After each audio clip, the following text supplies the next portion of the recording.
Alors, il faut savoir qu'en Algérie, actuellement, on recense actuellement 4 millions de patients atteints de diabète, ce qui, dont 90% sont atteints de diabète de type 2, c'est-à-dire que c'est un diabète qui se présente d'une manière, on va dire dans la majorité des cas, c'est un diabète qui est retrouvé chez les patients dans la moyenne d'âge est de 35 ans, bien qu'on peut le retrouver dans des cas rares chez des enfants obèses.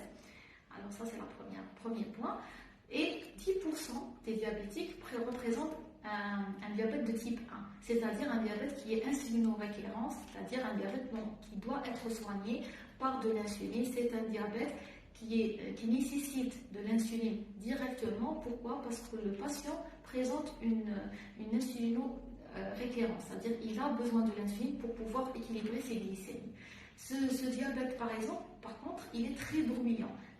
Généralement, en déclaration du diabète de type 1, c'est un diabète qui est retrouvé chez l'enfant la plupart du temps. C'est un diabète qui est très bruyant. Le petit, il est. Alors, vous avez un petit qui joue, qui est actif. Du jour au lendemain, il devient un peu somnolent.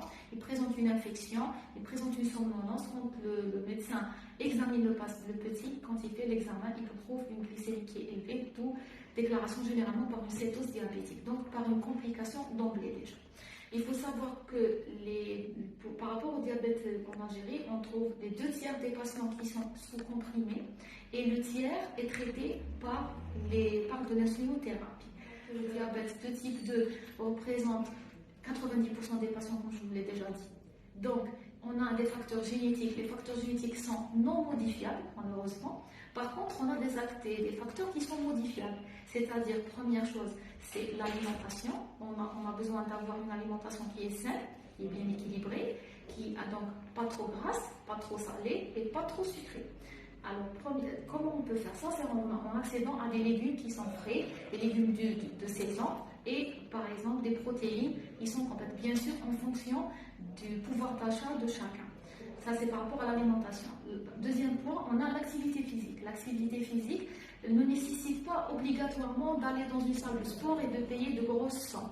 Simplement, une marche de 30 minutes quotidienne nous permet d'avoir une bonne moyenne pour brûler l'excès de calories et par ce biais, de diminuer l'excédent de masse graisseuse et par ce fait, avoir un meilleur équilibre glycémique.